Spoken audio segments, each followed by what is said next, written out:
একটা কথা বলে আপনার চলে। ধন্যবাদ। আসসালামু আলাইকুম ওয়া রাহমাতুল্লাহি ওয়া বারাকাতুহু।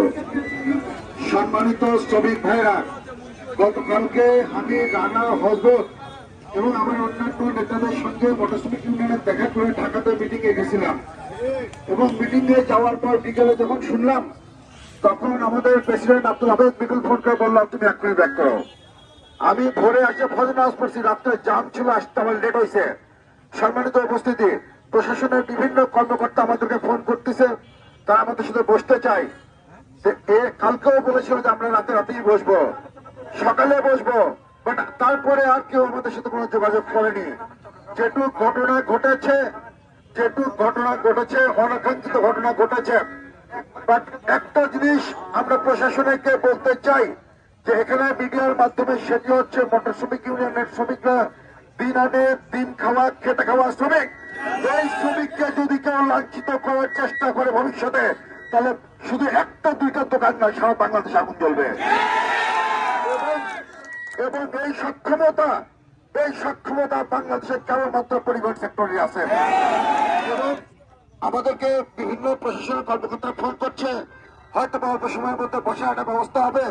আমার প্রেসিডেন্ট যেটা বললেন যে আমাদের সাথে বসার পর আমাদের টার্মস এন্ড কন্ডিশন, অর্থাৎ আমাদের যে পরিমাণ ক্ষতি হয়েছে এই ক্ষতি কোনোভাবে প্রশাসন সম্ভব না। তারপরেও মানসম্মত ভাবে যতক্ষণ পর্যন্ত সমাধান না হবে, যতক্ষণ পর্যন্ত পরিবহন সেক্টরের শ্রমিকদেরকে ইজ্জত দিয়ে এটা মীমাংসা হবে, ততক্ষণ দায়বদ্ধ থাকবে।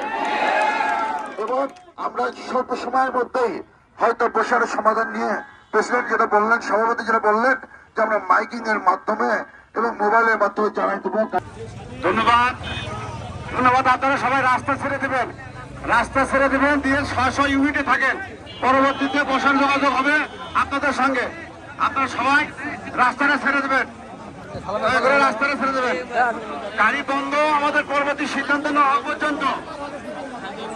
আজকে অবরোধ চলবে। সংগ্রামী নেতৃবৃন্দ,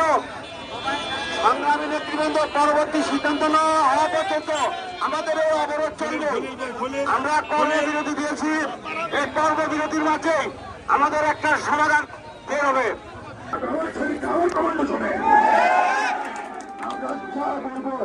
আমরা যা বলবো পরিবহন সেক্টর রাজপথে তাই করবে। সক্ষমতা আমাদের আছে। সম্মানিত উপস্থিতি, যেহেতু সভাপতি বললেন আপনার যার অবস্থানে চলে যান, পরবর্তী নির্দেশ না দেওয়া পর্যন্ত রাস্তাটা ছেড়ে দিয়ে আপনারা রাস্তাটা ছেড়ে দিয়ে কর্মবিরতি রাখেন। আমাদের উচ্চতর কর্মকর্তা প্রশাসনের সঙ্গে একাধিকবার মিটিং হচ্ছে। আমাদের আলোচনা ফলপ্রসূ হলে আমাদের দাবি দেওয়া সবকিছু মানব। যারা করছেন তারা রাস্তা ছেড়ে দেওয়ার পরে বিষয় অনুরোধ করি আপনাদের।